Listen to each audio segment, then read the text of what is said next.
Thengia wa urimi wa cashew nuts gukorwo wihoketwo ni namba nene ya aikari a gicua-ini, urimi ni uthiite na mbere na kuhotoma kuona arimi aingi ni mautiganiirie ni kwaga umithio wa kimbeca.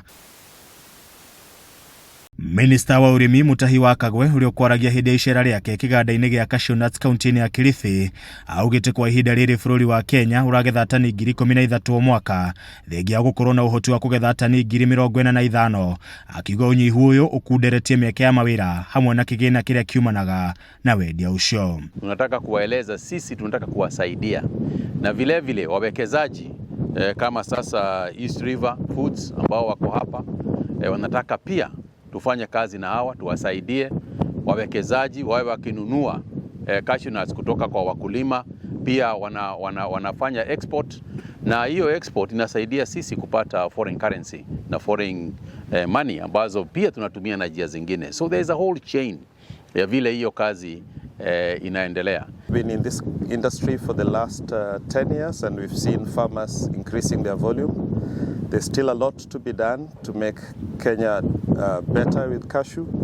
The potential is great at the coast. We've seen farmers all the way from Kwale to north to the border with Somalia who are able to grow the crop. Kuringana na Kagwe, mihango ya kururumura urimi uyu igutongorio ni ruhonge rwa uthuthuria wa urimi na mahiu guku bururi-ini ni rwo KALRO, kuria arimi makuheo makiria ma miungurwa 20,000 iria ri na uhoti wa gwitiria mirimo mbere ya mbura nene kwambiriria. Mambo kama extension farming, mambo hayo yote ni ya county administration, na tunajua hapa Kilifi the county government has been working with the farmers, lakini sasa tunataka tuwe na mkutano wa national government, county governments, the farmers and the private sector who are the processors. Tukutane hivi karibuni ndio tusungumze vile tunaweza kuwa na a vibrant cashew nut sector. Oho, ruhonge rwa urimi na irio AFA ni rutanyite urimi wa riukio uguthondeka mieke ya mawira itanyihire 350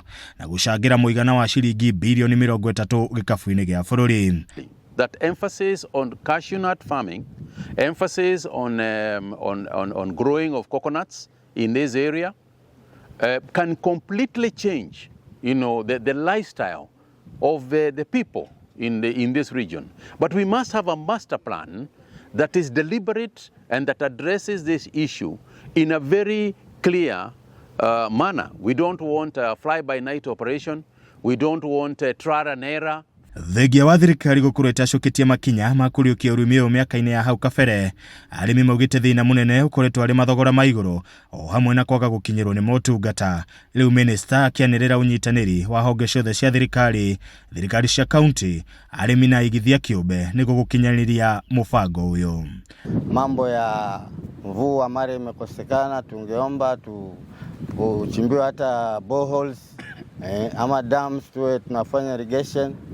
Kuna mambo na magonjwa ya hii mikorosho, dawa pia pesa yetu ni hafifu wa kulima, watu naomba tuwe tunapatiwa dawa, alafu na mambo kama mbolea. Tunataka watuongeze bei, maana bei ikiwa nzuri na sisi tutasaidika na jamii, na hata kusomesha pia tutasaidika vizuri kwa sababu itakuwa soko liko vizuri. Hadwin Hakameme TV, Jitago Edwin Mbogwa.